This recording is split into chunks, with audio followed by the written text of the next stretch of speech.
Hello friends, मैं अभय वाजपेयी हाजिर हूँ कक्षा 11 से संबंधित अपने अगले लेक्चर के साथ। हम लोगों ने पिछले लेक्चर में जो है त्रुटियों के बारे में अध्ययन किया था कि मापन में त्रुटि क्या होती हैं, कुछ प्रकार की त्रुटियों के बारे में अध्ययन किया था और आखिरी जो त्रुटि थी हमारी वो थी प्रतिशत त्रुटि। आज हम लोग बात करेंगे अधिकतम प्रतिशत त्रुटि में। देखिए, कभी कभी कोई सूत्र ऐसे होते हैं जिनमें दो या दो से अधिक राशियाँ आपकी जुड़ी हुई होती हैं, गुणे में होती हैं या माइनस में होती हैं या भाग में होती हैं। तो यदि इस कंडीशन में है, मतलब जोड़ में, गुणा में, भाग में या घटाव में है, तब हम उनकी अधिकतम प्रतिशत त्रुटि कैसे ज्ञात करेंगे। तो देखिए, बड़ा आसान सा जो है फार्मूला होता है। यदि डेल्टा एक्स आपका कोई भी एक्स है और एक्स इज इक्वल क्या है आपका ए प्लस बी, मतलब कोई राशि या x कह लीजिए, कोई राशि x है जिसका मान a प्लस बी है, या x का मान कितना हो a माइनस बी हो, या x का मान क्या हो आपका a इंटू बी हो, या x का मान आपका क्या हो a अपॉन बी हो। तो इन सभी में आप देख सकते हैं कि x का मान दो राशियों पर डिपेंड करता है, एक a और दूसरी b। अब वो योग में भी हो सकती है, घटाव में भी हो सकती है, गुणे में भी हो सकती है और काहे में हो सकती है, भाग में भी हो सकती है। मगर अब चूंकि यहाँ पे हमें बात करनी अधिकतम त्रुटि की, तो अधिकतम त्रुटि कैसे प्राप्त होगी? जो भी त्रुटियाँ होंगी उनको जोड़ कर ही हम अधिकतम त्रुटि प्राप्त कर सकते हैं। तो यहाँ पे ध्यान दीजिए कि ये x में जो त्रुटि होगी, x में त्रुटि या x में अधिकतम त्रुटि, x में अधिकतम प्रतिशत त्रुटि, तो ये किसके बराबर होगी? a में प्रतिशत त्रुटि। तो a में प्रतिशत त्रुटि क्या हो जाएगी? a में प्रतिशत त्रुटि और प्लस क्या हो जाएगा? ध्यान दीजिए, प्लस हो जाएगा b में प्रतिशत त्रुटि। ये चारों के लिए यही बातें होंगी। तो देखिए, a में प्रतिशत त्रुटि, x में प्रतिशत त्रुटि क्या कहेंगे? ये हो जाएगा delta x upon x into में क्या हो जाएगा 100%।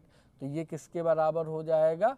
Delta a upon a into में क्या हो जाएगा 100% और प्लस क्या हो जाएगा डेल्टा b बटे में b और गुणे में क्या हो जाएगा 100%। तो इस फार्मूले के साथ में हम क्या कर सकते हैं, ये जो भी राशि x है इसमें अधिकतम प्रतिशत त्रुटि का मापन हम कर सकते हैं। अब वो कोई डिपेंड नहीं करेगा कि ये प्लस में है कि माइनस में है कि मल्टीप्लाई में है या डिवीज़न में है, सब के लिए हमें यही फार्मूला क्या करना होगा, अप्लाई करना होगा।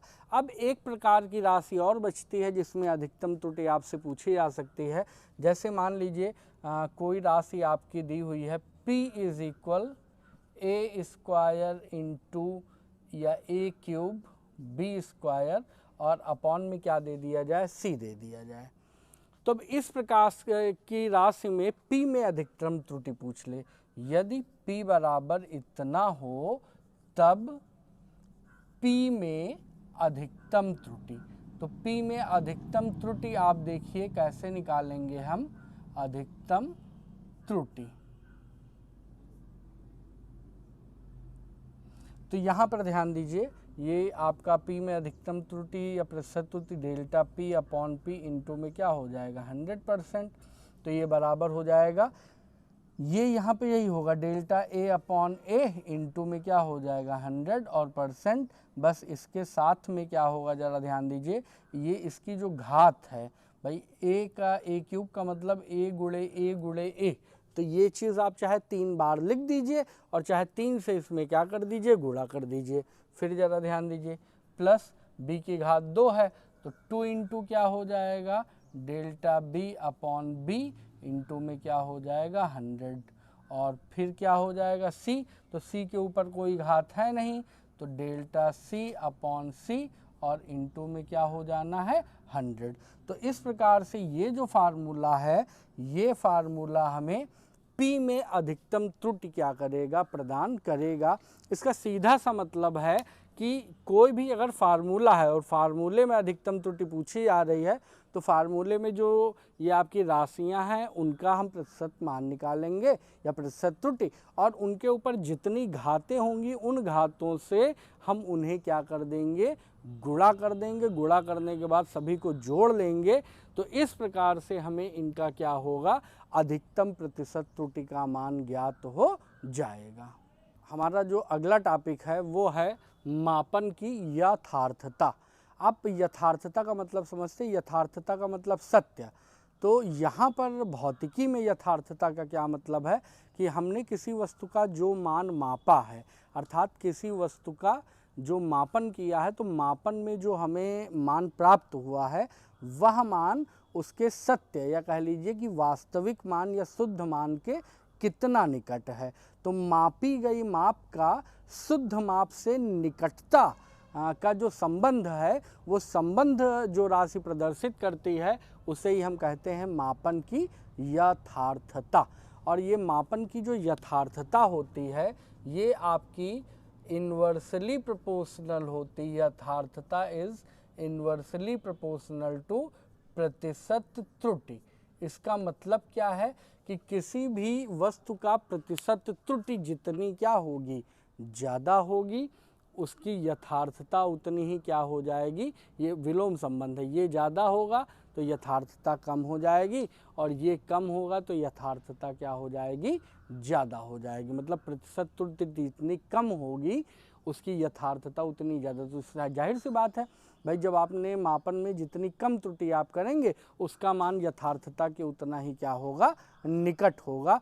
तो यथार्थता की जो परिभाषा है वो आपको आपकी स्क्रीन पर दिख जाएगी, इसे आप नोट कर लीजिएगा। अब यथार्थता के बाद आती है मापन की परिशुद्धता। तो आइए देखते हैं मापन की परिशुद्धता क्या होती है। तो देखिए, जैसे यथार्थता है वैसे ही परिशुद्धता। परिशुद्धता मतलब मापा गया मान कितना शुद्ध है। तो मापा गया मान कितना शुद्ध है ये डिपेंड करेगा कि हमने किसी वस्तु का जो मापन किया है वो किस विभेदन सीमा तक किया है। देखिए, विभेदन सीमा का मतलब क्या है कि एक किसी भी चीज़ का मापन करते समय एक ऐसी स्थिति आती है कि उससे कम मापन कर पाना हमारे लिए संभव नहीं होता है। तो न्यूनतम माप जिसे हम माप सकते हैं या कह लीजिए उसका जो अल्पतमांक होता है वही आपका क्या हो जाएगा, उसकी परिशुद्धता या कह लीजिए विभेदन सीमा हो जाएगी। जैसे छोटी सी बात, एक लाइन ये खींची हुई है, दूसरी लाइन ये खींची हुई है। अगर आप एक निश्चित दूरी से देखेंगे तो ये आपको अलग अलग दिखेंगी, मतलब इनमें विभेद हमें समझ में आएगा। मगर थोड़ा ज़्यादा दूर से देखेंगे तो इसमें किसी प्रकार का कोई भी विभेद हमें नज़र नहीं आएगा। तो यथार्थता क्या करती है कि किसी वस्तु को किस विभेदन सीमा तक मापा गया है, परिशुद्धता। तो परिशुद्धता उस विभेदन सीमा के बारे में हमें क्या करती है, बताती है। अब जैसा कि मैंने बताया कि परिशुद्धता किससे संबंधित होगी, अल्पतमांक से।